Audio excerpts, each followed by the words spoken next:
ఆత్మీయ తండ్రి శ్రీ జయశాలి గారి యొక్క 75వ జన్మదినోత్సవాన్ని పురస్కరించుకొని నిన్నటి దినాన మనం అందరం కూడా దుప్పట్ల పంపిణీ కార్యక్రమం చేయడం జరిగింది. ఈరోజు ఈ కార్యక్రమం ఉంది కనుకనే ముందుకు మనం పోస్ట్ పోన్ చేసుకున్నాం. మన ఆత్మీయ తండ్రి ద్వారా ఈరోజు ఈ ప్రపంచానికి గొప్ప వాక్యం అన్నది అందించబడింది కనుకనే ఈరోజు మనం ఈ స్థాయిలో వాక్యం వినబడుతుంది కనుక మనం అందరం ఈ విధంగా గృహకుడికలో కూడుకోవడం జరిగింది. పిల్లరా, ఆయనే ఈ వాక్యాన్ని పంచకపోతే మన యొక్క భవిష్యత్తు అనేది ఎలా ఉండేదో అనేది ఒక ఆశ్చర్యం వేస్తుంది. కనుక ఈ వాక్యం పట్ల శ్రద్ధగా చూపిస్తున్న మనం ఈరోజు మాత్రమే శ్రద్ధ చూపించే వారంగా కాకుండా ఈ సంవత్సరం అనే కాకుండా ప్రతి సంవత్సరం ప్రతిరోజు మనం మన జీవితకాలం అంతా కూడా ఇలాంటి శ్రద్ధని మనం కనపరచాలి. ఇలాంటి వాక్యాన్ని పంచిన జయశాలి గారి గురించి మరొకసారి మనందరం కూడా మన ప్రార్థనలో జ్ఞాపకం చేసుకోవాలని తెలియజేస్తూ ఉన్నాను. ఈ స్థాయిలో ఉంచిన విధానాన్ని బట్టి ఆత్మీయ తండ్రి కూడా కృతజ్ఞత తెలియజేస్తున్నాను. అదేవిధంగా ఈ కార్యక్రమంలో మనం భాగస్వాములు మనం అందరం అయ్యాం. జాగ్రత్తగా వాక్యం విందాం. పిల్లరా, చేరి వచ్చిన వైస్ ప్రిన్సిపల్ గారికి, అదేవిధంగా జేబీఆర్సీ కోఆర్డినేటర్ పిన్నదరి పనిచేస్తున్న ప్రకాష్ గారికి, అదేవిధంగా చేరి వచ్చిన ప్రియులందరికీ కూడా కృతజ్ఞత తెలియజేస్తూ చిన్న ప్రార్థన ద్వారా వాక్యంలోకి వెళ్దామండి. దయగలిగిన మా తండ్రి, మీకు వందనాలు, స్తుతులు, స్తోత్రాలు. మా జీవిత దినాలలో శ్రేష్టమైన దినాలను తండ్రి మాకు అనుగ్రహించి మీ గొప్పదైన మాట దగ్గరికి మేము తోడుకొచ్చిన విధానం బట్టి వందనాలు చెల్లిస్తున్నాం తండ్రి. హెల్సీ పుట్టినరోజు సందర్భంగా తండ్రి మీ మంచి మాటలను తండ్రి మొదటి ప్రసంగంలో మాకు వినిపించారు. అదేవిధంగా మరికొన్ని మాటలు తండ్రి నేర్చుకోవడానికి కూడా మాకు సహాయం చేయమని ప్రార్థిస్తున్నాం. మీ మాటల్లో ఉన్న సత్యాన్ని, సారాన్ని ఎదిగిన వారుగా తండ్రి మిమ్మల్ని మెప్పించే కార్యాలలో మేము చివరి వరకు నమ్మకంగా జీవించి తండ్రి మిమ్మల్ని మహిమపరిచి మీరున్న ఉన్నతమైన శ్రేష్టమైన లోకం చేరే భాగ్యం మాకు దయచేయమని ప్రార్థిస్తూ అర్థిస్తూ సమస్త ఘనత మహిమలు మీకు ఆరోపిస్తూ క్రీస్తు నామములో ప్రార్థిస్తున్నాం తండ్రి, ఆమేన్. ప్రియమైన దేవుని వారలారా, పోస్టర్లో చూసిన విధంగా దేవుని బహుమానం మీ అందరికీ తెలుసు. దేవుడు అంటే మీరు దేవుని నమ్ముకున్నారా అని అడుగుతారు. లోకంలో ఎవరిని అడగరు, కానీ క్రైస్తవులను అడిగే మాట ఏమంటే నీ మాట్లాడే పద్ధతిని బట్టి, నువ్వు ఆలోచించే విధానాన్ని బట్టి ఏమడుగుతారంటే క్రైస్తవుల్ని మీరు దేవుని నమ్ముకున్నారా అంటారు. అవునండి, మేము దేవుని నమ్ముకున్నాం అన్న వెంటనే మీకేమర్థమవుతుంది? వాళ్ళకి అర్థమయ్యే విధానం ఈ విషయం ఏమంటే వారు దేవుణ్ణి అపకాలు నమ్ముకోలేదు. అంటే దేవుని నమ్ముకున్నవాడు క్రైస్తవుడు, దేవుని నమ్ముకోని వాడెవరను లోక సంబంధి ప్రియులారు. అంటే లోకంలో నుంచి మనం వేరు చేయబడ్డాం. ఒకప్పుడు మనం లోక సంబంధులం, మనం అందరం లోక సంబంధులం, లోకంలోనే జీవిస్తున్నాం, దేవుణ్ణి ఎరుగని ప్రజలుగా ఉన్నాం. ఏం చేస్తున్నారో, ఎలా బ్రతుకుతున్నారో, ఎలా ఆలోచిస్తున్నారో ఎవరికి కూడా తెలియని పరిస్థితి. ఏమనుకుంటే అదే చేస్తారు, అంతే కదండి. ఈరోజు ఎందుకు బాల్యం ఈ విధంగా అయిపోయిందంటే వాళ్ళు ఏమనుకుంటున్నారో అది వెంటనే చేసేస్తున్నారు. వారికి అక్కర ఏది అనిపిస్తే అది వెంటనే చేసేస్తారు. వారి ఆలోచనలు ఏమొస్తాయో ఆలోచనల ప్రకారంగా చేసేస్తారు, అంతే. అంతేకాని దీని యొక్క పర్యవసానాలు ఎవరు కూడా ఆలోచించడం లేదు. దేవుని ప్రజలు అంటే అర్థమేమి? పర్యవసానాలు ఆలోచించేవారు, పూర్వాపరాలు ఆలోచించేవారు, జాగ్రత్తగా ఆలోచించి నిర్ణయాలు తీసుకునేవారు.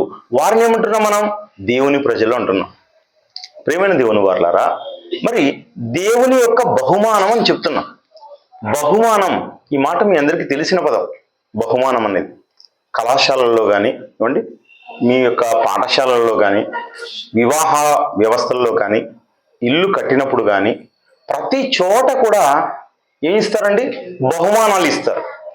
ఆ బహుమానాలు మనం తీసుకున్న తర్వాత ఆ బహుమానాలను మనం చాలా జాగ్రత్తగా పెట్టుకుంటాం, ఆ బహుమానాలను ఉపయోగించుకుంటాం, ఆ బహుమానాలను ఇతరులకు చూపిస్తాం. చూడండి, నాకు ఎంత మంచి బహుమానం వచ్చిందో, వివాహం సందర్భంగా మా అత్తగారు చూడండి ఎంత మంచి బహుమానం ఇచ్చారో. ఇలా బహుమానాన్ని అందుకోవాలనుకుంటాం, అందుకున్న తర్వాత అది అనేక మందికి చూపిస్తాం, చాలా జాగ్రత్తగా దాచుకుంటాం. ప్రియమైన దేవుని వారలారా, దేవుడు ఈ సృష్టిని కూడా మనకు బహుమానంగా ఇచ్చాడు. ఈరోజు మనం ఏదైతే అనుభవిస్తున్నామో, గాలి నీకు బహుమానం. గాలి లేకపోతే నువ్వు ఎలా ఉంటావు చెప్పండి? ఎవరిచ్చారు నీకు గాలి? గాలిని ఎవరు కలుగు చేశారు? దేవాది దేవుడు కలుగు చేశాడండి. చెట్టును ఎవరు కలుగు చేశారు? దేవుడు. నువ్వు తింటున్న చేపైనా, నువ్వు తింటున్న పక్షి మాంసమైనా, పశు మాంసమైనా, ఏమండి ఏదైనా కూడా ఎవరిచ్చారు? దేవుడు. నువ్వు తాగుతున్న నీళ్ళైనా ప్రతిదీ కూడా దేవుడిచ్చిన బహుమానం. ఆ దేవుడిచ్చిన ఈ బహుమానాన్ని మనం బట్టి దేవుణ్ణి మనం స్తుతించాలండి. దేవుణ్ణి మనం గొప్ప చెయ్యాలి, దేవుణ్ణి పొగడాలి, దేవుణ్ణి స్తుతించాలి, దేవునికి అనుకూలంగా బ్రతకాలి. కానీ మానవ సమాజం, నర సమాజం ఎలా బతుకుతుందంటే దేవుణ్ణి పక్కకు పెట్టి బ్రతుకుతున్నారు. దేవుని గురించి ఆలోచించక బ్రతుకుతున్నారు. వారి ఇష్టానుసారంగా బ్రతుకుతున్నారు. ఎవరు కూడా దేవుని గురించి ఆలోచించే మనుషులు లేరు పిల్లల. దేవుని కంట కన్నీరు ఒలుకుతున్నా, దేవుడు బాధపడుతున్నా, ఆయన సంతాపపడుతున్నా, దేవుని గురించి ఏమాత్రం పట్టించుకొని మనుషులుగా ఉన్నారు. కనుక దేవుడు మనకు ఈ ప్రకృతిని అంతా బహుమానంగా ఇచ్చాడు. ఈ ప్రకృతిని చేయడంలో కూడా ఏమండి చెట్లు మనం చూస్తున్నాం కదా, ఈ చెట్లు మనం చూస్తున్నాం. దేవుడు మొదటగా చెట్లను ఎలా చేశాడంట? మనుషులు అనుకుంటారు ఇవన్నీ కూడా విత్తనాల ద్వారా వచ్చాయి అనుకుంటారు. కానీ ఎలా చేశాడు దేవుడు? అన్ని కూడా మాట ద్వారా కలుగజేశాడు. దేవుని మాట ద్వారా కలుగజేసిన ఈ ప్రకృతిలో అన్నీ కూడా ఒకేసారి ఎలా వచ్చాయని? మహావృక్షాలు అయిపోయాయండి. మహావృక్షం అంటే అన్ని చెట్లుగా వచ్చాయి. వీటికి ఏమి లేదు, నర్సరీ లేదండి. అదేవిధంగా ఆదాము గారికి బాల్యం లేదు. ఆదాముకు హవ్వలకు ఇరువురికి కూడా బాల్యం లేదు.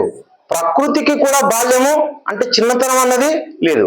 అన్నీ కూడా ఒకేసారి పెద్దవైపోయాయి. ఏమండి ఎందుకు దేవుడు ఇలా చేశాడు? బాల్యం ఇచ్చింటే బాగుండేది కదా. ఆదాము హవ్వలకు కూడా బాల్యం పెట్టింటే, వాళ్ళు చిన్నపిల్లలుగా ఉంటే బాగుండేది కదంటే వాళ్ళని చిన్న బిడ్డలుగా చేశాడు అనుకోండి. ఏమండి ఆదాముని హవ్వని చిన్న బిడ్డలుగా చేసి దేవుడు పెట్టాడు అనుకోండి. వాళ్ళకి ఎవరు చూసుకుంటారు? చూడండి, వారికి ఎవరు ప్రేమిస్తారు, ఎవరు పాలిస్తారు, ఎవరు వారిని కేర్ చూసుకుంటారు, ఎవరు స్నానం చేయిస్తారు అని ఆలోచించండి మీరు. ఇవన్నీ ఎవరు రాత్రి వారిని నిద్రపుచ్చుతారు, వాళ్ళకి ఇచ్చిన ఆహారం ఎవరు తినిపిస్తారు, ఎవరు వారిని హాస్పిటల్ తీసుకుపోతారు, ఇవన్నీ చూడండి. తల్లి తండ్రి లేకపోతే పరిస్థితి చూడండి ఎలా ఉంటుందో. చాలా ఘోరం కదండి. అందుకని దేవుడు ఏం చేశాడు? వాళ్ళకు బాల్యం లేకుండా యవ్వన దశ ఇచ్చేశాడు పిల్లలు. ఒకటేసారి యవ్వనం ఇచ్చాడు. ఇది బైబిల్ చెప్పేది. అదేవిధంగా దేవుడు ఏం చేస్తున్నాడు? ఒకటేసారి చెట్లన్నీ ఏమయ్యాయంట? వృక్షాలుగా అయ్యాయంట. ఆ వృక్షాలకు మళ్ళీ ఏమిచ్చాడు? ఫలాలు. ఆ ఫలాలలో విత్తనాలు. ఆ విత్తనాల ద్వారా మరి చెట్లు. దేవుడు అనంత జ్ఞానండి. మన యొక్క జ్ఞానం ఏమాత్రము ఆయనతో సరిపోదు. మనం చాలా చాలా చాలా చాలా చిన్నవాళ్ళం. దేవుడు అన్న వెంటనే చాలా భయభక్తులతో మనం ఉండవలసిన వారం. దేవుడు మన పట్ల చూపే ప్రేమను, ఎంత గొప్ప ప్రేమ చూపించాడు మన పట్ల దేవుడు అని ఎల్లప్పుడూ దేవుణ్ణి మనం ఏం చేయాలి? కొనియాడాలి, స్తుతించాలి, ఆయనకు థ్యాంక్స్ చెప్పాలి. మనం ఎప్పుడు కూడా ఎంతగా మన పట్ల కృప చూపాడండి. మనకు వచ్చే చిన్న చిన్న సమస్యలను పట్టుకొని దేవుడు నన్ను మరి నాకెందుకండి ఈ సమస్యలు, నాకేనా ఇవన్నీ కూడా అని అనుకోకూడదు పిల్లరా. దేవుడే లేకపోతే మనం అసలు భూమి మీద లేం. దేవుడు మనల్ని అనుకున్నాడు. గర్భ ఫలాలుగా మనకేమిచ్చాడు? తల్లిదండ్రుల ద్వారా ఇచ్చాడు. ఇక్కడ కూర్చున్న మనందరికి కూడా బాల్యం ఉంది. మనం అందరూ చిన్న బిడ్డలుగా మన తల్లుల ఒడుల్లో మనం పెరిగాం. మన తల్లి మనల్ని పెంచింది, మన తండ్రి మనల్ని పెంచాడు. వాళ్ళే పెంచలేకపోతే మనం ఈ స్థాయిలో ఉండం. అలాగే మన యొక్క గర్భాల ద్వారా కూడా మన పిల్లల్ని ఇస్తున్నాడు. ఆ పిల్లల విషయంలో ఆ బాల్యాన్ని మనం ఏం చేయాలంట? ఇందాక సహోదరులు చెప్పినట్టుగా చాలా మనం అదుపులో పెంచాలి పిల్లల్ని. అదుపులో పెంచకపోతే బాల్యం ఏమైపోతుంది? యవ్వన దశకు వస్తారు. యవ్వన దశలో ఏమైపోతుంది? ఇదిగో నేటి సమాజంలో ఎలా కనపడుతున్నారో అలా కనపడతారు. మన పిల్లలు అలా కనపడితే మన హృదయం చూడండి ఏముంటుందో, చాలా చివుక్కుమంటుంది పిల్లలు. చాలా బాధపడిపోతాం, చాలా ఇబ్బంది పడిపోతాం. మనం ఇప్పుడు పట్టించుకోవట్లేదు. ఏమండి చేతులు కాలిన తర్వాత ఆకులు పట్టుకుండేకి వెళ్తాం మనం. అదే కదా ఆదాము చేసింది, అదే పనే. ఏం చేసుకున్నాడు? దేవుని మాట వినక ఆకులు కట్టుకున్నాడు. ఈరోజు కూడా అదే పరిస్థితి వస్తుంది మనకి. కాబట్టి చాలా జాగ్రత్తగా మనం జీవితాన్ని గడపాలి. దేవుడు అండి మానవుని విషయంలో ఎంతగా జ్ఞాపకం చేసుకున్నాడో మాట చూద్దాం పిల్లరా. ఒక్కసారి మరి కీర్తనల గ్రంథము 8వ అధ్యాయం 3వ వచనంలో, కీర్తనల గ్రంథము 8వ అధ్యాయము, నీ చేతి పని అయిన నీ ఆకాశములను నీవు కలుగజేసిన చంద్ర నక్షత్రములను నేను చూడగా నీవు మనుష్యుని జ్ఞాపకం చేసుకున్నటకు వాడు ఏ పాటి వాడు, నీవు నరపుత్రుని దర్శించుటకు వాడు ఏ పాటి వాడు, మహిమా ప్రభావములతో వాటి కిరీటము ధరింపజేసి ఉన్నావు. నీ చేతి పనుల మీద వానికి అధికారం ఇచ్చి ఉన్నావు. నీ చేతి పనుల మీద వానికి అధికారం. చూడండి, దేవుడు మనల్ని తగ్గించాడనుకుంటున్నాం, కానీ దేవుడు నిన్ను ఎంత హెచ్చించాడో, ఎంత గొప్ప చేశాడో చెప్తున్నాడు. నీ చేతి పనుల మీద వానికి అధికారం. ఏమండి, దేవుడు ఏం చేశాడంట? దేవుడు చేసిన చేతి పనుల మీద వానికి ఏమిచ్చాడు? అధికారం ఇచ్చాడు. ఈరోజు ప్రకృతి అంతా ఎవరికి లోపడుతుందంట? మనిషికి లోపడుతుంది పిల్లరా. మనిషి అంటే చిన్నవాడు అనుకుంటాం, కాదండి. మనిషికి మాట ఉంది, ప్రకృతిలో ఉన్న దేనికి మాట లేదు. నీవు ఒక చెట్టు దగ్గరికి వెళ్ళి చెట్టును నువ్వు పండ్లు తీసుకుంటున్నావు అనుకోండి, అది నీకు అనుకూలంగా ఉండాలి. నీకు అనుకూలంగా చేయదా? నీకు అనుకూలం. అన్నీ కూడా ఈ ప్రకృతిలో ఒక పశువును నువ్వు తీసుకొని నువ్వు కోసుకుంటే నువ్వు తింటున్నావు కదా. ఏమండి, నీవు ఏం చేశాడంట? చేతి పనుల మీద అంటున్నాడు. ఆ చేతి పనులు పైన చూస్తే, నీ చేతి పైన ఆకాశమును నీవు కలుగజేసిన చంద్ర నక్షత్రమును నేను చూడగా నీవు మనుషుని జ్ఞాపకం చేసుకున్నటకు. ఏమండి, చంద్రుడిని నిన్ని. ఏమండి, మీరున్నారు కదా, మీరు అందరూ అనుకోండి, చంద్రుడు నేను. చంద్రుడు ఎంత పెద్దవాడు, నేను. మనం కనబడతామా? ధూళి లాంటి వాళ్ళం, దుమ్ము లాంటి వాళ్ళం, చిన్నవారం. కానీ దేవుడు ఎవరిని జ్ఞాపకం చేసుకుంటున్నాడంట? నిన్ను జ్ఞాపకం చేసుకుంటాడు పిల్ల. నేను చంద్రుడిని జ్ఞాపకం చేసుకోవడం లేదు, సూర్యుని జ్ఞాపకం చేసుకోవడం లేదు, నక్షత్రాలను జ్ఞాపకం చేసుకోవడం లేదు. నిన్ను జ్ఞాపకం చేసుకుంటున్నాను, నీ గురించి ఆలోచిస్తున్నాను, నీకు మంచి భవిష్యత్తు ఇవ్వాలనుకుంటున్నాను, నీ హృదయాన్ని పూర్తిగా కడగాలనుకుంటున్నాను, పరిశుద్ధినిగా చేయాలనుకుంటున్నాను. కానీ మనుషులు ఎలా అయిపోయారంటే అండి, చెడు తిరుగులు తిరిగి చెడు వ్యసనాలుగా ఉండి. ఈరోజు చూడండి, ఓ మంచి మాట జాగ్రత్తగా ఆలోచించండి, నేను చెప్పే మాట. ఎందుకు వాడు అలా అయిపోయంటే, ఏమండి, ఒక ఆమెను ఎవరన్నా కానీ, ఒక ఆమె భర్త చనిపోయాడు అనుకోండి. ఒక ఆమెకు భర్త చనిపోయాడు, ఈమెకు భర్త చనిపోయాడండి అంటేనా పక్కన వాళ్ళందరూ ఏమంటారండి? ఆమె రాత అంతేనండి, ఆమెకు దేవుడు అలా రాసి పెట్టాడండి. దేవుడు ఆమెకు అలా రాసి పెట్టాడు. ఏమండి, దేవుడు రాసి పెట్టాడు కనుక ఆమె జీవితంలో అలా జరిగింది అంటారు. ఏమండి, దేవుడు ఒకరికి మంచి రాసి ఒకరికి చెడు రాసేవాడు. ఆలోచించండి, ఈ సమాజం చూడండి ఎలా మాట్లాడుతుందో. దేవుడు అన్యాయం చేసేవాడుగా మాట్లాడుతుంది ప్రియులారా. అప్పుడు ఎవరు మాట్లాడాలి? క్రైస్తవుడైనా నీవు మాట్లాడాలి.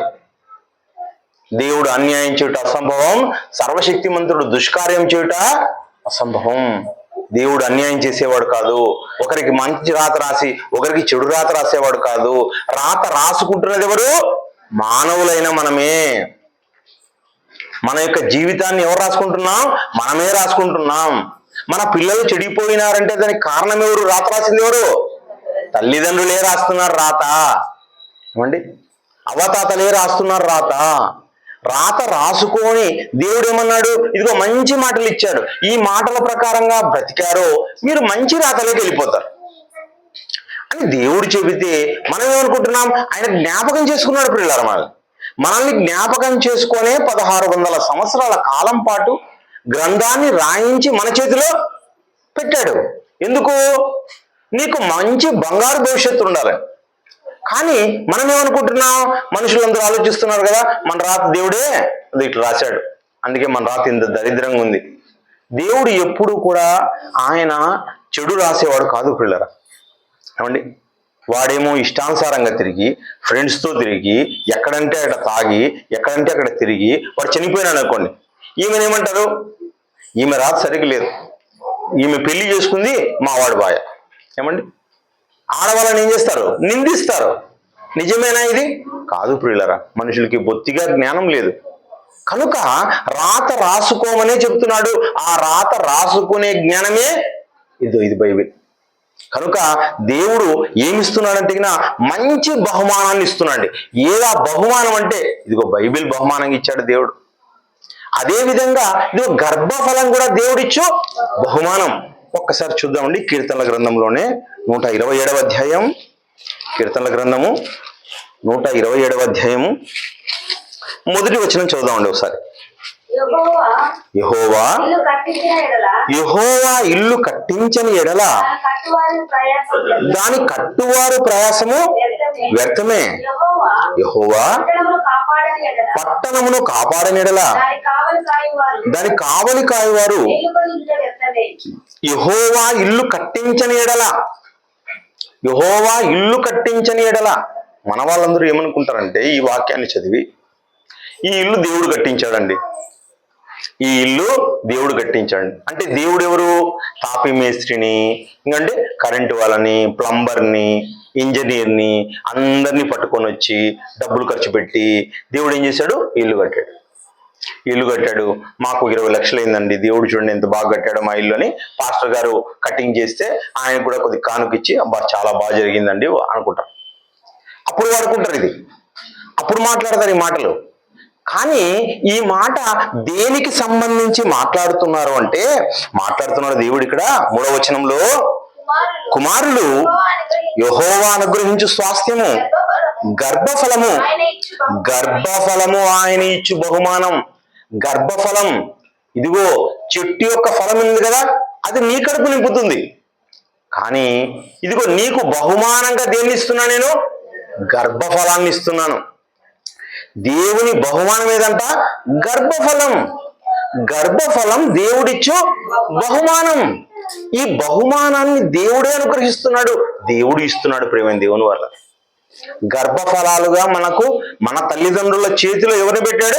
ఇదిగో మనల్ని పెట్టాడు, మిమ్మల్ని అందరినీ పెట్టాడు. మీరందరూ దేవుని యొక్క బహుమానాలు. ఈ బహుమానాలు దేవుడు పెట్టాడు, దేవుడు చేశాడు. ఏమి? ఇల్లు. మనం గతంలో అనుకున్నట్టుగా ఈ ఇల్లే దేవుడు కట్టించాడు అనుకుంటే, ఈ 20 లక్షల ఇల్లే దేవుడు కట్టించాడంటే దేవుడు నమ్మని ప్రజలు ఉన్నారు. నాస్తికులు అంటారు వాళ్ళని, హేతువాదులు అంటారు. వాళ్ళు ఇల్లు కట్టారు. నువ్వు 2 లక్షలతో కట్టావేమో, ఆ పక్క వాడు 2 కోట్లతో కట్టాడు. నువ్వేవాడేమంటాడు? నువ్వన్నా 2 లక్షలతో కట్టావు ఇల్లు, 20 లక్షలతో కట్టావు ఇల్లు, దీన్నే దేవుడు కట్టాడని చెప్తూ ఉన్నారు మీరు. నేను ఆ పక్క కట్టానండి, 2 కోట్లతో కట్టాను అండి. ఇంకా పెద్దవాళ్ళు ఉన్నారండి, కోటీశ్వరులు, మహాకోటీశ్వరులు, 200 కోట్లతో కట్టానంటాడు ఇంకొకడు. మరి మాకు దేవుడు ఎలా కట్టించాడు? నేను అసలు దేవుడిని నమ్మను కదా అనుకుంటాడు. దేవుడు కట్టించే ఇల్లులు ఇవి కాదు. ఏది దేవుని యొక్క దేవాలయం? దేహం. నీ దేహమే దేవుని యొక్క ఆలయం. దేవునికి అనుకూలంగా నీ దేహం ప్రవర్తించాలి. ఎక్కడ ప్రవర్తించాలి నువ్వు? దేవుడు ఎక్కడ ఉండాలనుకుంటున్నాడు? నీ దేహంలో ఉండాలనుకుంటున్నాడు. ఆయన ఇచ్చే బహుమానంలో ఆయనే ఉండాలనుకుంటున్నాడు. పిల్లరా, అర్థమవుతుందా? అర్థం చేసుకోండి బాగా. మీకు పిల్లల్ని ఇచ్చి ఆ పిల్లలలో ఆయనే ఉండాలనుకుంటున్నాడు. మళ్ళీ ఇంకొకటి ఎలా ఆలోచిస్తున్నంటే, ఆ బహుమానాన్ని తిరిగి ఆయనకి ఇవ్వాలని కోరుతున్నాడు. ఏమండి? ఒక కోణం ఆలోచిద్దాం. ప్రియమైన దేవుని వారలారా, కూర్చోబెట్టమ్మా, కూర్చోబెట్టి పాపం కూర్చో. ఎవరైనా కానీ ఈ మధ్య కాలంలో ప్రేమ అన్నది ఎక్కువైపోయిందండి. ప్రేమలు, ఈ ప్రేమల విషయంలో ఇద్దరు స్త్రీ పురుషులు ప్రేమించి వివాహం దగ్గరికి వస్తారు. వివాహం చేసుకోకముందే మరి ఏమంటారండి దాన్ని? కలిసిన తర్వాత వారి ఇద్దరి యొక్క అభిప్రాయాలు ఎక్కడో చోట ఏమొస్తాయి? Very good, break. ఏమంటారంటే బ్రేకప్. ఇట్లా బ్రేకప్ అయిన వాళ్ళు కూడా మీకు చాలా మంది కనబడతారు అనుకుంటాను, అవునా కదా? చాలా మంది బ్రేకప్ అయినప్పుడు, బ్రేకప్ కాకముందు వాళ్ళు ఏం చేసుకుంటారు? బహుమానాలు ఇచ్చుకుంటారు.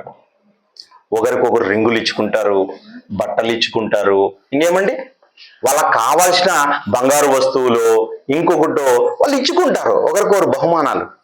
అలా బహుమానాలన్నీ ఇచ్చుకున్న తర్వాత ఎప్పుడైతే బ్రేకప్ అన్నామనుకోండి, అంటే నాకు ఇచ్చేసే, ఏమండి నా బహుమానం నాకు తిరిగి ఇచ్చేయి.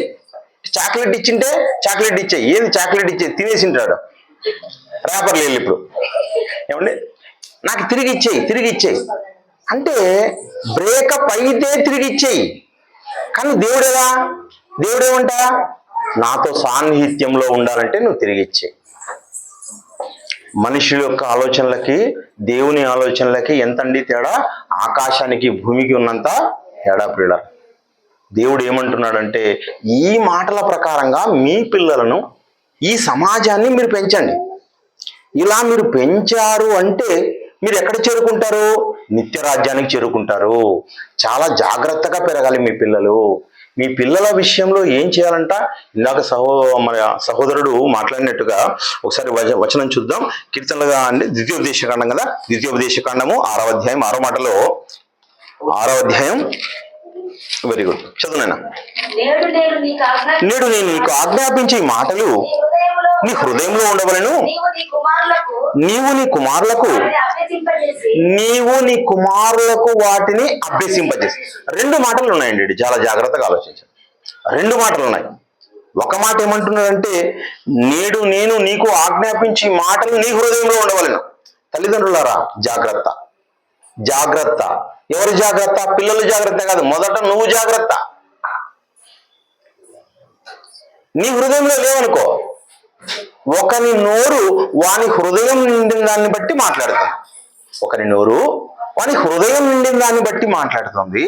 వాడు ఆమె మొదటగా వాక్యాన్ని బాగా అర్థం చేసుకోవాలి, నేర్చుకోవాలి, హృదయం అంతా నింపుకోవాలి. అలా నింపుకున్న వాళ్ళు ఏం చేయాలంట?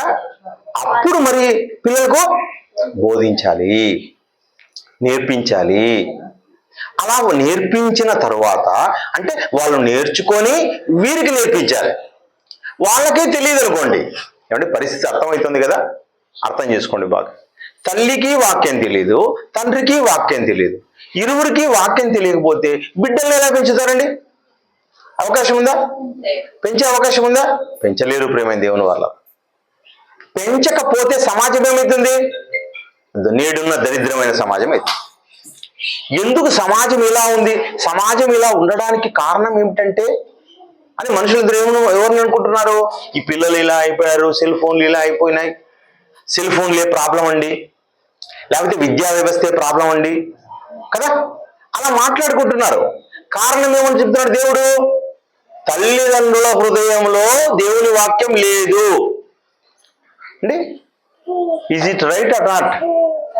కరెక్ట్. అది దేవుడు అంటున్నాడు, తల్లిదండ్రుల హృదయంలో దేవుని వాక్యం లేదు కనుక సమాజం ఇలా ఉంది. కాబట్టి మీరు నూతన సమాజాన్ని నిర్మించాలంటే మీ హృదయం అంతా దేవుని వాక్యంతో నింపుకోండి. ఇంకోటి ఏమంటున్నాడు? అభ్యసింపచేసి అంటున్నాడు. పిల్లలకి ఏం చేయాలంట? అభ్యసింపచేయాలి. ఏమండి, చిన్న బిడ్డలు ఉంటారండి. మన హెల్సీ కూడా చిన్న బిడ్డ.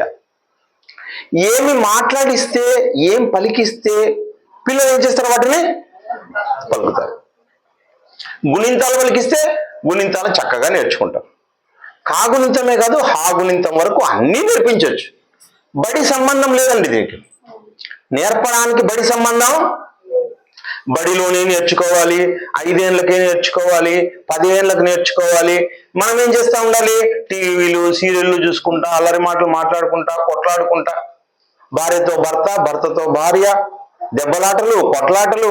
ఏమండి, నాకెన్ని పనులు అయినాయి, నీకెన్ని పనులు అయినాయి? ఇది కాదండి. పిల్లలకు మాట్లాడించాలి, పిల్లలకు నేర్పించాలి. నేర్పించడానికే కదా నీ చేతిలో ఇచ్చింది. ఎందుకు ఇచ్చాడు పిల్లలు అనుకుంటున్నారు మీరు? వృద్ధాప్య దశలోకి వస్తే వాళ్ళు మమ్మల్ని చూసుకుంటారు అనుకుంటున్నారు. అర్థమవుతుందా? ఎందుకండి మీకు పిల్లలు అంటే, మేము వృద్ధాప్యంలోకి వస్తే మా పిల్లలు మమ్మల్ని చూసుకుంటారండి, మాకు అన్నం పెడతారు, లేకపోతే భోజనాలు పెడతారు, లేకపోతే హాస్పిటల్ తీసుకుపోతారు, బట్టలు ఇస్తారు, ఇలా మా పిల్లలు బాగా చూసుకుంటారండి. అది కాదండి, దానికోసం కాదు ఇచ్చిండేది. మీకు చంటి బిడ్డలుగా ఉన్నప్పుడే వాళ్ళకి ఏం చేయాలంట? నేర్పాలి. చంటి బిడ్డలుగా ఉన్నప్పుడే నేర్పాలి పిల్లరా. మరి మీ అందరికీ తెలిసిన విషయమే, యోహాను గారు, బాప్తిస్మిచ్చి యోహాను గారు గర్భములో ఉన్నప్పుడే మరియా, ఎవరు, యేసుక్రీస్తుల వారి తల్లి వస్తే ఏం చేశాడు? ఆమె వందన వచనం వినగానే గర్భములోని శిశువు గంతులు వేసెను. గర్భములో ఉన్న శిశువు గంతులు వేస్తున్నాడంటే గర్భములో ఉన్న శిశువు ఏం చేస్తున్నాడు? వింటూ ఉన్నాడు. అంటే మాటను వింటూ ఉన్నాడు పిల్లవాడు. ఎప్పుడు? 6 నెలల శిశువు అంటండి. ఆమెకి ఎన్నో నెలంట? 6వ నెల బిడ్డ వింటూ ఉన్నాడు అంటే అతని మీద శ్రద్ధ కనబడుతోందని బైబిల్ చెప్తోందంటే మరి మనకి ఇచ్చిన 1 సంవత్సరం 2 సంవత్సరం బిడ్డల పట్ల మనం ఏం శ్రద్ధ తీసుకుంటున్నాం? ఎన్ని నేర్పొచ్చు పిల్లలకి? ఏమండి ప్రేమైన దేవుని వారలారా, అమెరికా రాష్ట్రంలోనూ అనుకుంటాను అక్కడ కొన్ని చోట్ల చాలా ప్రయోగాలు చేశారు పిల్లల మీద. పిల్లలకు చిన్న వయసులో నుంచే 200 దేశాల యొక్క చిత్రపటాలను, ఫ్లాగ్స్ అంటారు కదా, ఫ్లాగ్స్ చూపించారంట. ఇది ఇండియాదండి, ఇది శ్రీలంకది, పాకిస్తాన్, బర్మా, రష్యా, అమెరికా అని పిల్లలకు రెండు చూపిస్తూ చిన్న వాళ్ళు గ్రహిస్తారో లేదో కాదని మనమైతే అనుకుంటాం. ఇదంతా చాలా పిచ్చిది, టైం వేస్ట్ ప్రోగ్రామ్ పిల్లలకు చెప్పడం అనేది మనం ఏమనుకుంటాం? మనం ఎవరితో మాట్లాడేది మంచి ప్రోగ్రామ్ అనుకుంటాం? మన యొక్క ఎవరో చెత్త ఫ్రెండ్స్ ఉంటారు కదా, వాళ్ళతో మాట్లాడేది అది బెస్ట్ ప్రోగ్రామ్ అనుకుని అడిగి పోయి వేస్ట్ మాట్లాడుకుని కూర్చుంటాం. ఇక్కడ బిడ్డల గురించి పట్టించుకోం. అలా చూస్తూ వస్తే ఆ పిల్లల దగ్గర వెళ్ళి ఇదిగో 2 ఫ్లాగ్లు పెడతారంట పిల్లలకి. మాటలు రావు. ఇండియా అంటే పిల్లలు ఇండియా మీద చేస్తారంట. రష్యా, చైనా, అన్ని దానిల మీద చూపించినా కూడా పిల్లలు బాగా చక్కగా గుర్తుపట్టారంట. చూడండి, ఆలోచించండి. పిల్లలు దేన్ని గుర్తుపట్టారు? ఫ్లాగ్స్ గుర్తుపట్టారు, రాష్ట్రాల పేర్లు గుర్తుపడతారు. అమ్మా ఒక చోట కూర్చో తల్లి. మనము మొదటి నుంచి మనం ఏం చేస్తున్నామంటే ఏదైతే చెప్తామో పిల్లలకి, ఏమండి బాగినండి, ఆంధ్రప్రదేశ్ అంటే అమరావతి, అరుణాచల్ ప్రదేశ్ అంటే అంతే. ఓ పద్ధతి ఉంటుందని నేర్పించేకి. ఈటానగర్, ఏమండి అంటే ప్రతి రాష్ట్రాన్ని కూడా మనం చెప్పేమి, రాష్ట్రం, రాజధాని. చిన్న బిడ్డలకు నేర్పొచ్చా? మాటలు వచ్చే ఏ బిడ్డకైనా నేర్పొచ్చండి. అంటే ప్రతి దాన్ని మనం నేర్పడానికి ఏం చేయాలి?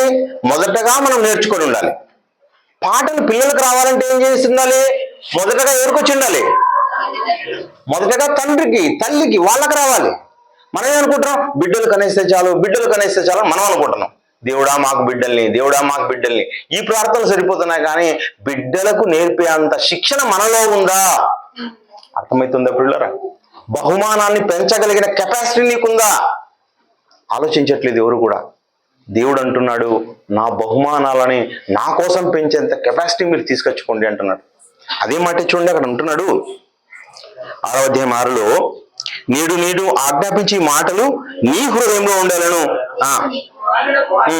అభ్యసింపజేసి కూర్చున్నప్పుడు, త్రోవ నడిచినప్పుడు, పండుకున్నప్పుడు, లేచినప్పుడు. అంటే పండుకున్నా, లేచినా, కూర్చున్నా, నడుస్తున్నా ఎప్పుడూ మాట్లాడే అన్ని మాటలు నీలో ఉండాలంట పిల్ల. ఎంత దైవ జ్ఞానం ఉండాలో చూడండి. అది కూడా ఏమంటున్నాడంటే దినమంతా జీవిత దినమంతా. దావీదు గారు అంటారు కదా, ఏమంటున్నాడు ఆయన? దివారాత్రములు ధ్యానించేవాడు ధన్యుడు. దివారాత్రములు దేవుని యొక్క వాక్యాన్ని, ఏమండి కొద్దిసేపు పాటలు, కొద్దిసేపు వాక్యము, కొద్దిసేపు చదువుకోవడము, కొద్దిసేపు మనం పాడడము ఇంట్లో అండి. మీరు అలవాటు చేసుకోవాలి, మీరందరూ కూడా. ఏమండి నేను అలవాటు చేసుకున్నాను నా జీవితంలో. ఎవరో కాపరో ఇంకొకరు అలవాటు చేసుకుంటే కాదు. ప్రతి కుటుంబము ఎవరి కుటుంబంగా ఉండాలి? దేవుని కుటుంబంగా ఉండాలి. ఏమండి ప్రొద్దున లేచిన వెంటనే ప్రార్థన, 1-2 పాటలు పాడుకోవడము, ఆ తర్వాత మధ్యలో ఎప్పుడైనా కానీ కొన్ని పాట పాడుకునేటట్టుగా, వాక్యం చదివేటట్టుగా, మెసేజ్లు చూసేటట్టుగా, అన్నింటినీ మనం ఏం చేయాలి? బ్యాలెన్స్ చేస్తూ పోవాలి ప్రియులారా. ఇప్పుడు ఆదివారం మాత్రమే వాక్యం విన్నామనుకోండి, ఆదివారం మాత్రమే బైబిల్ తీసామనుకోండి, చాలా కష్టం. మనకు కష్టము, మన బిడ్డలకు కూడా చాలా కష్టం. ఇప్పుడు చూడండి, ఎప్పుడు ఆ మాటలు పాటించాలి అన్న మాట పై మాటలో చూద్దాం. 6వ అధ్యాయం 2లో రెండో మాట చదవండి ఒకసారి. నీ దేవుడైన యెహోవాకు భయపడి ఏం చేయాలంట? నీ దేవుడైన యెహోవాకు భయపడి నేను నీకు ఆజ్ఞాపించు ఆయన కట్టడలన్నీ ఆజ్ఞలన్నీ జీవిత దినములన్నిటను నీ జీవిత దినములన్నిటను చూడు, జీవిత దినములన్నిట నీ జీవిత దినాలంటే ఏమండి? ప్రతిరోజు గైకొనాలి. చదవడం అంటే ఏదో ఒకరోజు చదువుతా కాదు, ప్రతిరోజు చదవాలి. అది మన బాధ్యత, క్రైస్తవుని యొక్క బాధ్యత అండి. ఎందుకండి మీరు ఎప్పుడు రోజు బైబిల్ చదువుకుంటారు అని పక్కన వాడు అడగల నిన్ను. మనం ఎప్పుడు చదవకపోతే వాడు ఎందుకు అడుగుతారా? ట్రైన్లో పోతూ ఉంటావు, బైబిల్ తీసేవాలి, బైబిల్ తీయాలి. ఎక్కడ? సెల్ ఫోన్లో ఓపెన్ చేసి దాన్ని తీసి నువ్వు బైబిల్ చదవాలి. అక్కడక్కడ ఎప్పుడెప్పుడైతే జ్ఞాపకం వస్తుంటాయో అక్కడ అన్ని చోట్ల బైబిల్ని చదవాలి. ప్రియులారా, జీవిత దినములు అన్నిటా కూడా దేవుణ్ణి ఏం చేయాలి? మనము జ్ఞాపకం చేసుకుంటూ ఉండాలి, ఆయనకు భయపడాలి. పిల్లలకు అది చెప్పాలి. అర్థమవుతుందా? పిల్లలకు నేర్పాలంటే ఏం నేర్పాలి? నాయనా, మనం దేవుని పిల్లలం, దేవుని కోసం పుట్టిన వారం, దేవుడు మనల్ని బ్రతుకునిచ్చాడు, ఆయన పనుల్లో మనం ఉండాలి, ఆయన కోసం మనం బ్రతకాలి, ఆయన పనులు మనం చేయాలి. ఇదిగో ఇస్సాకు జీవితం, యాకోబు జీవితం, దావీదు జీవితం, ఇదిగో తిమోతి గారిది, పౌలు గారిది, యేసుక్రీస్తుల వారిది, ఇలా అన్ని యొక్క జీవిత చరిత్రల వాళ్ళకు చెప్పాలి ప్రియులారా. అలా అన్ని, ఒక రూతు ఏమండి, ఒక ఎస్తేరు, ఒక యోనా చెప్పలేమా? అన్నిటి గురించి మనం తెలుసుకోవాలి, బాగా నేర్చుకొని వాళ్ళందరి గురించి మాట్లాడాలి, భక్తుల గురించి మాట్లాడాలి. ఇందాక మొదటి ప్రసంగంలో కూడా మన సహోదరుడు ప్రకాష్ గారు ఏలీ గురించి గుర్తు చేశాడు. ఏలీ ఎవరంట? యాజకుడు. కానీ హోఫ్ని ఫీనెహాసులను మాత్రం రక్షించుకోలేకపోయాడు. అంటే ఏం చేయలేదు ఆయన? కూర్చున్నప్పుడు, లేచినప్పుడు, త్రోవ నడిచినప్పుడు, పండుకున్నప్పుడు దేవుని గురించి బొత్తిగా మాట్లాడలేదు. ఇంకా ఏం చేయలేదు ఆయన? ఇంకా కంట్రోల్ కూడా చేసుకోలేకపోయినాడు. అతి గారాబం చేశాడు. సహోదరుడు మాట్లాడిన మాట గారాబం, అతి గారాబంతో వాళ్ళు అడిగింది చేయడమే తప్ప మన డిమాండ్స్ ఏం లేవు. అర్థమవుతుందా? ఎలా? నాన్న నాకు అది కావాలి, ఓకే నాయన, ఇది కావాలి, ఓకే. మనం మాత్రం చిన్న పిల్లలకు కనీసం చిన్న పని కూడా చెప్పం, మన పిల్లలకు పనులే చెప్పం. ఇంకా ఎట్లా తయారు చేస్తామంటే, జనరల్కి వస్తున్నాను, బాగా ఆలోచించండి. మా పిల్లల్ని అసలు కొట్టమండి, మా పిల్లల్ని తిట్టమండి, మా పిల్లల్ని చాలా ముద్దుగా పెంచుకుంటామండి, అల్లారు ముద్దుగా పెంచుకున్నామండి మా పిల్లల్ని. ఇంకా చెప్పాలంటే మా పిల్లల్ని కిందకు అడుగు పెట్టడం లేదండి, ఇంకెక్కడ పెట్టించారో తెలియదు. ఇంకా అంటే అలా ముద్దుగా చెప్పి వాళ్ళకు వివాహం చేసినాం అనుకోండి, రాబోయే కాలంలో అక్కడ సమస్యలు వచ్చి కొట్టారు అనుకోండి, ఎవరు కొట్టేకి? మా పిల్లల్ని మేమే కొట్టలే. పాఠశాలకు పంపిస్తే పాఠశాలలో ఉపాధ్యాయుడు కొట్టారనుకోండి, వెంటనే మొత్తం అమ్మా నాన్న అందరూ వెళ్ళిపోయి ఏం చేస్తారు? వాళ్ళని, మా పిల్లలకు చదువు వస్తుందో రాదో అది సెకండరీ, మేమే కొట్టాం మా పిల్లల్ని, మేము తిట్టాం, ముద్దుగా చూసుకుంటున్నాం మా పిల్లల్ని. నువ్వెవరు కొట్టడానికి? అసలు ప్రిన్సిపల్ ఎవరున్నారు ఇక్కడ? కరస్పాండెంట్ ఎవరున్నారు? దీనికి హెడ్ ఎవరు? ఎందుకు? మొత్తం అందరూ రండి, ఆ టీచర్ని అక్కడ నుంచి తీసేయండి. అంటే అలాంటివి మనం వింటున్నాం ప్రియమైన దేవుని వల్ల, అలాంటివి వింటున్నాం సంఘటన. ఇవన్నీ వినడానికి కారణం ఏమంటే, అసలు పెంచే విధానం మనుషులకి తెలియడం లేదు. ఆ విషయాన్ని మీరు ఒకసారి 13వ అధ్యాయంలో చూడండి. సామెతల గ్రంథం 13వ అధ్యాయం 4వ వచనంలో, సామెతల గ్రంథము సోమరి ఆశపడును కానీ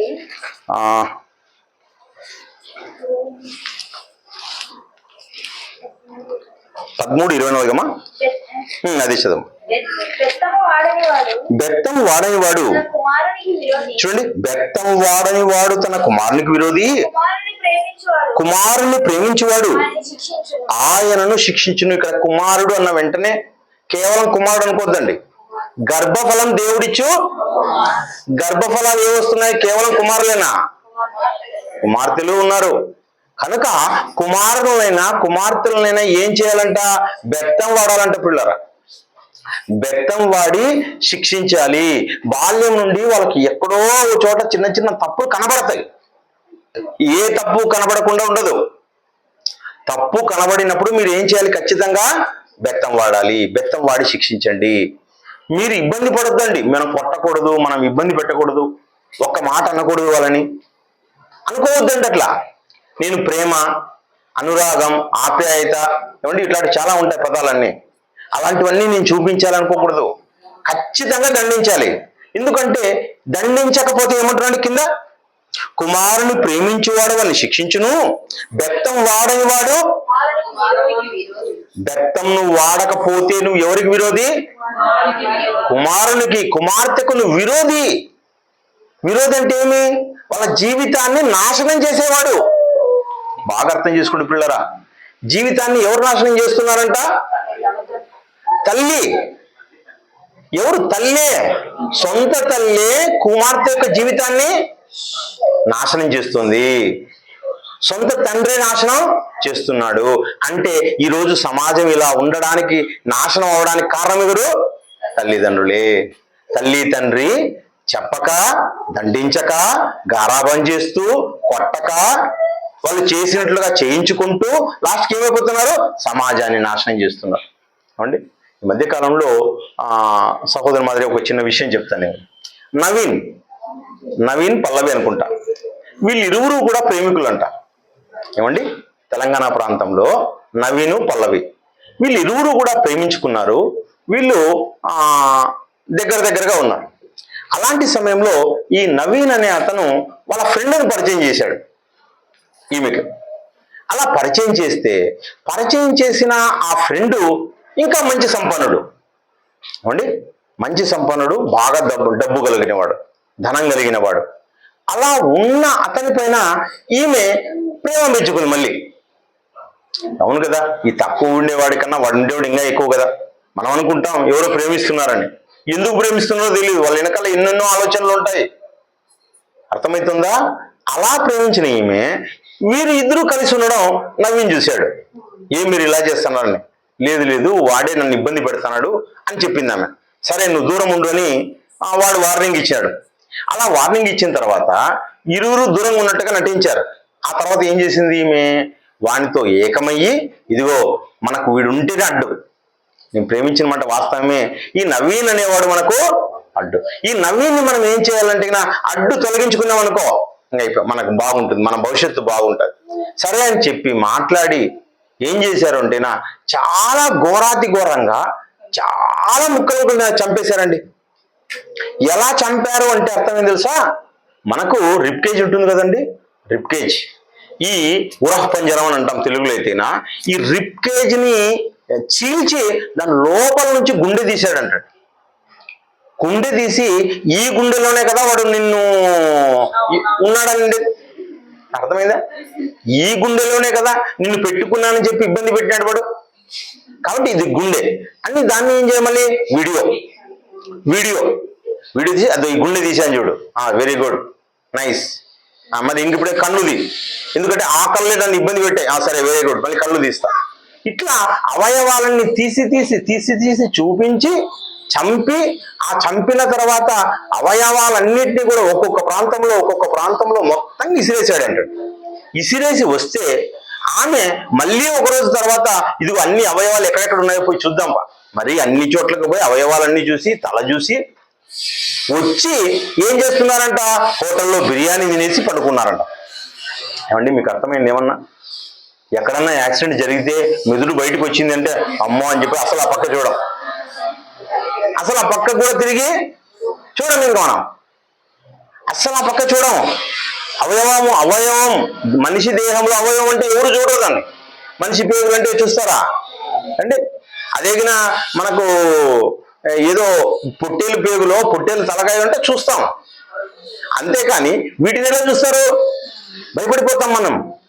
ఒకసారి అండి నేను 8th క్లాస్ చదువుతున్నాను. మా మేము కాలేజీ అండి. 8th క్లాస్ అయినా 6th క్లాస్ అయినా మాది కాలేజ్, జూనియర్ కాలేజ్ నార్పల. ఆ కాలేజీలో అంటే 2 కలిసి ఉంటాయి అన్నమాట. ఇంటర్మీడియట్ వరకు కలిసి ఉండేది. ఆ కాలేజీలో ఎదురుంగండి ఒక పెద్ద గొడవ జరిగింది. ఆ ప్లేస్లో అన్ని కొట్టాలు అంటించుకున్నారు ఎవరో. మేము దబదబా పరిగెత్తిపోయాం. ఏమో జరిగింది. కొద్దిగా ముందుకు పోయిన తర్వాత అందరూ కొట్టేసేసి ఒక స్త్రీ కాల్చుకుంది, ఆ దేహాన్ని బయట తీసుకొచ్చినారు. చూసిన వెంటనే ఏమనిపిస్తుంది తెలుసా? అమ్మో ఎందుకు కానీ చూసాం, ఇది చూడకుంటే బాగుండు అనిపిస్తుంది. అలా భయం అయిపోతుంది. ఆహారం తినడానికి కూడా మనకు ఇష్టం కలగదు, చాలా కష్టంగా ఉంటుంది.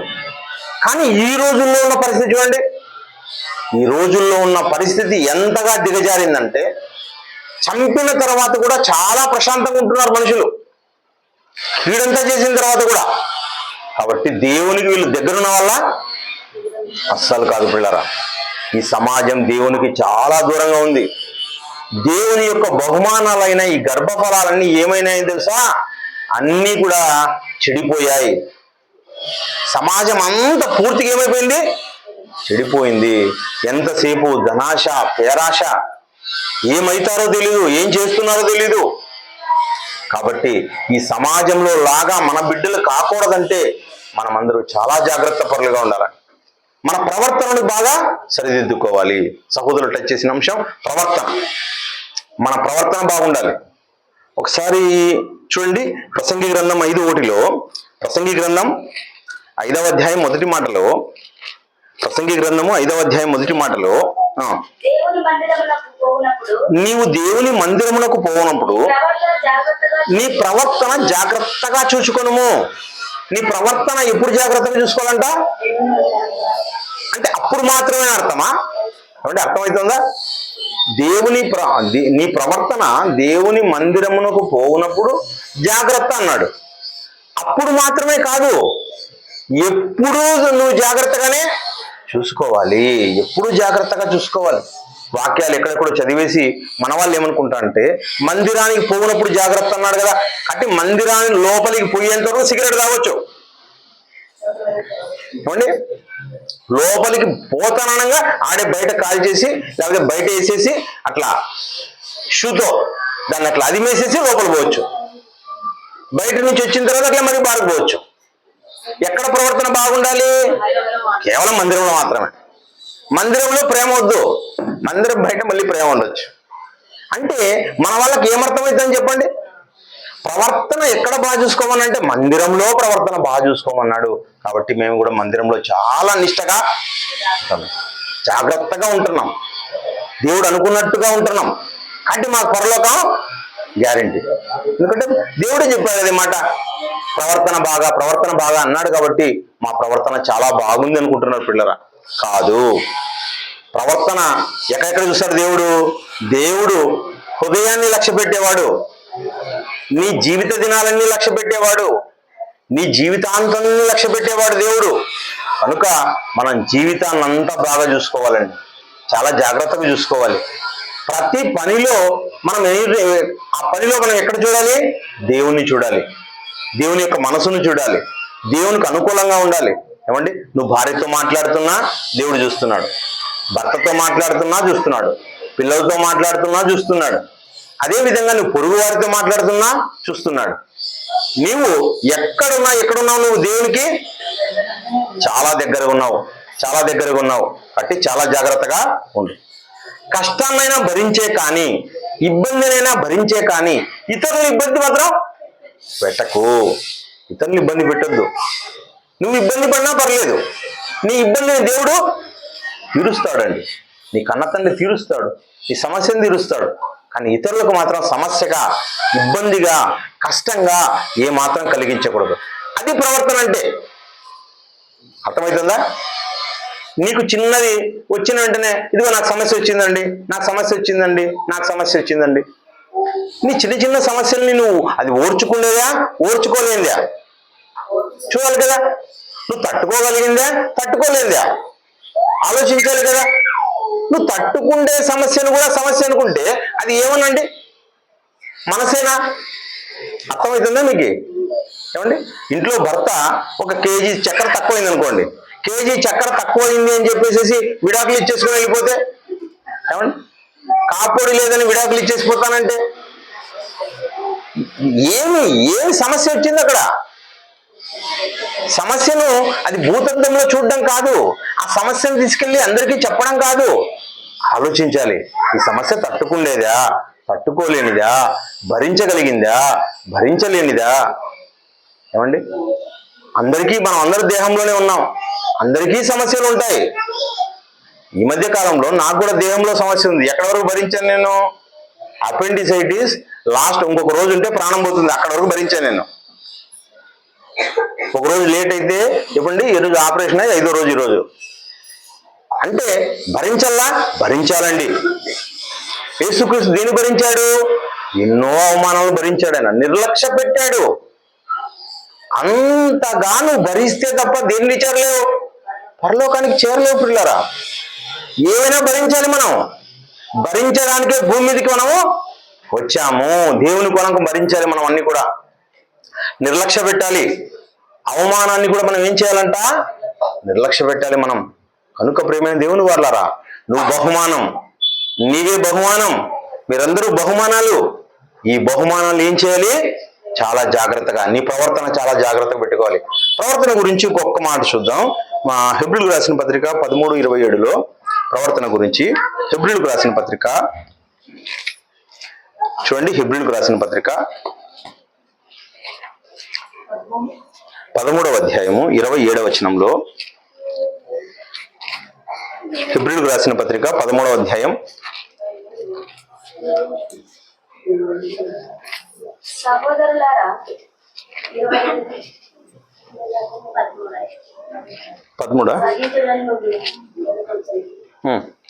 సహోదరులారా, మీకు సంక్షేమముగా వ్రాసి ఉన్నాను కనుక ఈ హెచ్చరిక మాటను సహించుటని మిమ్మల్ని వేడుకొంచున్నాను. 7వ వచనం చూడమ్మా. మీకు దేవుని వాక్యము బోధించి మీ పైని నాయకులుగా ఉన్న వారిని జ్ఞాపకం చేసుకుని వారి ప్రవర్తన ఫలమును శ్రద్ధగా తలచుకుంటూ వారి విశ్వాసమును అనుసరించుడి. Very good, correct. మీకు దేవుని వాక్యమును బోధించి, ఎవరు బోధించారు మనకు వాక్యం? మన ఆత్మీయ తండ్రి. మన ఆత్మీయ తండ్రి మనకు దేవుని వాక్యాన్ని ఏం చేశాడు? బోధించాడండి. మనకు ఇక్కడ మీకు వాక్యం వినబడుతున్నా ఆయన వాక్యం వినబడుతుంది తప్ప మా వాక్యం కాదు ఇది.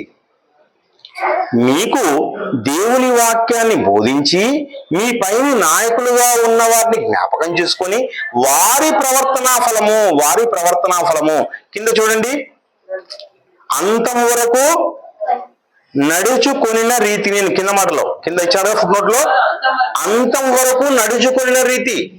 మన ఆత్మీయ తండ్రికి ఎంతంట వయసు? 75 సంవత్సరాలు. 75 సంవత్సరాలుగా ఏం చేస్తున్నాడు ఆయన? బైబిల్ని అనుసరిస్తున్నాడు, బైబిల్ జ్ఞానాన్ని బోధిస్తున్నాడు, బైబిల్ని తూచా తప్పక పాటిస్తూ ఉన్నాడు. బైబిల్ని దేవుడు ఏ రీతిగా చెప్పమన్నాడో అదే రీతిగా చెబుతున్నాడు. ఆయన ఆత్మజ్ఞాని, దైవజ్ఞాని. ఏమండి, అలాంటి జయశాలిగా అయినాడు ఆయన. అంటే నీవు కూడా ఏం కావాలి? ఆ రీతి కావాలి నువ్వు. అదే చెప్తున్నాడు అక్కడ పై మాటలో, వారి ప్రవర్తనా ఫలమును శ్రద్ధగా తలంచుకొనుచు వారి విశ్వాసం వారిలాగా ఎవరు కనపడాలి? నీవు కనపడాలండి. నేను ఆయన శిష్యుణ్ణి అంటే శిష్యుల్లో ఎవరు కనపడాలి? ఆయన కనపడాలి. అర్థమవుతుందా? పైన నాయకుడు ఎవరున్నారో ఆ నాయకుని యొక్క లక్షణాలు ఎవరిలో కనపడాలంట? కింద ఉన్న వారి శిష్యుల్లో కనపడాలని. యేసుక్రీస్తు శిష్యులము అంటే యేసుక్రీస్తు లాగా ఎవరు కనపడాలి? యేసుక్రీస్తు శిష్యులు కనపడాలి, అపోస్తలులు కనపడాలి. కనుక నీ ప్రవర్తన ఎలా ఉండాలి అంటే, నీ ప్రవర్తన ఎక్కడ పడితే అక్కడ ఎలా అంటే అలా ఉండడం కాదు. నీ ప్రవర్తన పైన ఉన్న నాయకులను బట్టి నీ ప్రవర్తన ఉండాలి. ఏమండి, ఆ మృదుత్వం ఉండాల్సిన చోట ఉండాలి. ఎక్కడ ఏం చేయాలో అలా చేయాలి. దేవుని వాక్యానికి లోబడాలి. నీ ప్రవర్తన జాగ్రత్తగా ఉండాలి. అలా నీ బిడ్డలను కూడా ఏం చేయాలి? పైన ఉన్న నాయకులను విధంగా నీ బిడ్డలు ప్రవర్తించేలాగా చూసుకోవాలి. గర్భఫలమైన మనం అందరం కూడా దేవుని బహుమానాలు. ఏమున్నాండి, చిన్నగా మాట్లాడుతున్నారు. ఒకసారి ముగిస్తున్నాను, జాగ్రత్తగా వినండి. ముగింపు మాటలు జాగ్రత్తగా వినండి. దేవుడు పరిశుద్ధుడు కనుక మీరును పరిశుద్ధులై ఉండు. దేవుడు చాలా ఖచ్చితంగా ఉండేవాడు. దేవుడి మనసులో ఎలాంటి కల్మషం లేదు. అంటే నీ మనసు కూడా ఎలా ఉండాలి? అలాంటి కల్మషం లేకుండా ఉండాలి, పరిశుద్ధంగా ఉండాలి, దేవునికి నిలయంగా ఉండాలి. నీ దేహాన్ని కూడా నాయకులు ఇక్కడున్న వాళ్ళు కూడా అలాగే ఉంచుకోవాలి. ఏమండి? మోషే ఒక నాయకుడు, మోషే ఒక నాయకుడు. ఆ నాయకుని మాటను ఈ ప్రకృతి పాటించింది. పిల్లరా, నన్ను చూడండి దయచేసి, మీరు ఎక్కడెక్కడో చూస్తున్నారు, సౌండ్ వస్తుంది, చెప్పలేకపోతున్నా. మోషే నాయకుడు, మోషే నాయకుడైతే ఆ నాయకుని యొక్క ప్రవర్తనను బట్టి ప్రకృతి ఏం చేసింది? ఎర్ర సముద్రం చీలిందండి. యెహోషువ నాయకుడయ్యాడు. యెహోషువ నాయకుడైతే ఆ నాయకుని యొక్క ప్రవర్తనను బట్టి ఏమైంది? ఇదిగో సూర్యుడు చంద్రుడు ఆగిపోయారు. యేసుక్రీస్తు నాయకుడైతే ఆ నాయకుడి యొక్క లక్షణాన్ని బట్టి ఏమైందంటే ఇదిగో సముద్రం, అలలు, గాలి ఆయన మాటకు లోబడ్డాయి. ఒక ఎలీషా, ఒక ఏలియా, వీరందరూ కూడా ప్రకృతిని ఏం చేశారు? ప్రకృతిని తిప్పారు, ప్రకృతిని మార్చారు, ప్రకృతి ధర్మం కూడా లోబడింది. కనుక మనం కూడా ఏం చేయాలంటే దేవుని బహుమానాలైన మనం దేవునికి అనుకూలంగా ఉంటే మనకు కూడా ఏమవుతుందంట? మనం కూడా దేవుని యొక్క అంబుల పొదిలో మనం ఉండాలి. దేవుని యొక్క బలమైన బాణాలుగా కావాలి. ఆ బలమైన బాణాలు రాబోయే కాలంలో అనేక మందిని మారుస్తాయి. ఏమండి? మీరు అనేక మందిని మార్చేంత శక్తి మీకు వస్తుంది. కనుక అలాంటి శక్తిని మీరు పొందుకొని దేవుని ఎదుట పరిశుద్ధులుగా, నీతిమంతులుగా కనపడితే దేవుడు మిమ్మల్ని బట్టి చాలా సంతోషిస్తాడు. కనుక దేవుని బహుమానం ఎవరు? మనమే. గర్భఫలాలే దేవుని యొక్క బహుమానం. ఇలా ఉంటే బహుమానం. ఇలా కాకుండా పోతే ఆ బహుమానాలన్నీ ఏమైపోయినట్టు? అన్నీ పగిలిపోయినట్టు. గిఫ్ట్ ఏం చేసి ఇచ్చారు, తీసుకొని చూస్తే ఏమైపోయినాయి? అన్నీ పగిలిపోయినాయి. ఆనందపడతారా? ఏమండి? మీకు టీవీ వచ్చింది గిఫ్ట్గా, చూస్తే మొత్తం ముక్కలు అయిపోయింది. మీకు సెల్ ఫోన్ వచ్చింది, ముక్కలు అయిపోయింది. మీకు ఒక వాహనం ఏదో ఇచ్చినారు, గిఫ్ట్ అని ఇచ్చినారు, అసలు పని చేయదు. ఇల్లు ఇచ్చారు, ఉండడానికే సరిగా లేదు. ఏమనుకుంటారు? బహుమానాన్ని చూసి ఎంతో బాధపడతారు. అలా దేవుడు కట్టిన బహుమానాలు దేవునికి ఎలా ఉన్నాయంటే అస్సలు పనికి రాకుండా ఉన్నాయి. కాబట్టి మనమైనా దేవుని మాటను పాటించి దేవుని కోసం మనం భూమి మీద బ్రతుకుతాం. ప్రార్థించుకుందాం. మహాగణుడా, మహోన్నతుడా, జీవాధిపతి, మమ్మల్ని మిక్కిలిగా ప్రేమించిన మా పరలోక కన్న తండ్రి, మీకు వందనాలు, స్తుతులు తండ్రి. మా జీవిత దినాలలో తండ్రి మంచి దినాలను తండ్రి మాకు అనుగ్రహించి మీ గొప్పదైన మాటను తండ్రి పంచుకునే అవకాశాన్ని మాకు అనుగ్రహించిన విధానం బట్టి వందనాలు చెల్లిస్తున్నాం తండ్రి. మరి శరార ఆరాధ్య మరి 2వ జన్మదిన సందర్భంగా తండ్రి మంచి మాటలను తండ్రి మాకు వినిపించిన విధానం బట్టి మీకు వందనాలు చెల్లిస్తున్నాం. ఈ మాటల ద్వారా తండ్రి విన్న మేమందరం కూడా ఈ భూమి మీద తండ్రి మరి మీకోసం మేము బ్రతకడానికి సహాయం చేయండి తండ్రి. మీ యొక్క పిల్లలుగా, మీ యొక్క మంచి పిల్లలుగా మీ యొక్క మనసును తండ్రి మేము ధరించుకోవడానికి సహాయం చేయండి. యేసుక్రీస్తుల వారు చెప్పిన విధంగా తండ్రి మరి క్రైస్తవులు అన్నవారు తండ్రి క్రీస్తును ధరించుకున్నారు. క్రీస్తు యొక్క స్వారూప్యము తండ్రి మాలో రావడానికి సహాయం చేయమని ప్రార్థిస్తున్నాం. 30 దంతులు 60 దంతులు 100 దంతులుగా తండ్రి మేము ఫలించి మరి నీ కోసం తండ్రి ఈ భూమి మీద బ్రతకడానికి సహాయం చేయమని ప్రార్థిస్తున్నాం తండ్రి. మరి చిన్న బిడ్డ కోసం ప్రార్థిస్తున్నాం తండ్రి. మరి ఆమెకున్న అనారోగ్య పరిస్థితుల్లో తండ్రి ఉంటుండగా మీ చిత్తమైతే అనారోగ్యాన్ని పూర్తిగా తీసివేయండి తండ్రి. ఏది ఏమైనప్పటికీ తండ్రి ఈ భూమి మీద తండ్రి మంచి భవిష్యత్తు, గొప్ప భవిష్యత్తు తండ్రి ఆ బిడ్డకు అనుగ్రహించండి తండ్రి. మరి మిమ్మల్ని మెప్పించే భవిష్యత్తు తండ్రి ఆమెకి ఇవ్వమని ప్రార్థిస్తున్నాం తండ్రి. మరి ఏమి జరిగినా కూడా తండ్రి మరి తండ్రి మేమందరం కూడా నాయన మరి మీలో ఎదగడానికి సహాయం చేయండి తండ్రి. ఈ భూమి అన్నది శాశ్వతం కాదు, ఈ భూమి మీద జీవితము శాశ్వతం కాదు. అశాశ్వతమైన ఈ జీవితం కోసం మేము బ్రతకక తండ్రి శాశ్వతమైన నిత్యరాజ్యం కోసం ఈ భూమి మీద బ్రతకడానికి సహాయం చేయండి తండ్రి. చేరి వచ్చిన సంఘాన్ని అందరి బట్టి ప్రార్థిస్తున్నాం.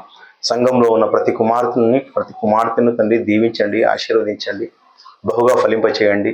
వాక్యాన్ని తండ్రి మరి శ్రద్ధగా వింటూ తండ్రి వారి హృదయం అనే పలకల మీద తండ్రి వాటిని రాసుకొని వాటి అనుసారంగా తండ్రి బ్రతకడానికి సహాయం చేయండి తండ్రి. మరి మొదట మాటను అందించిన తండ్రి మరి ప్రకాష్ గారిని బట్టి ప్రార్థిస్తున్నాం. ఆయన కుటుంబాన్ని తండ్రి మీరు ఎత్తిపట్టండి.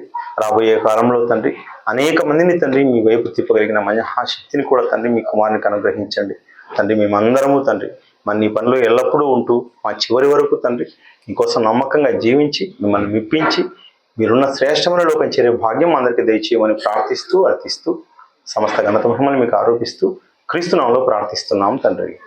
ఆమేన్. అందరికీ ఉన్నామండి.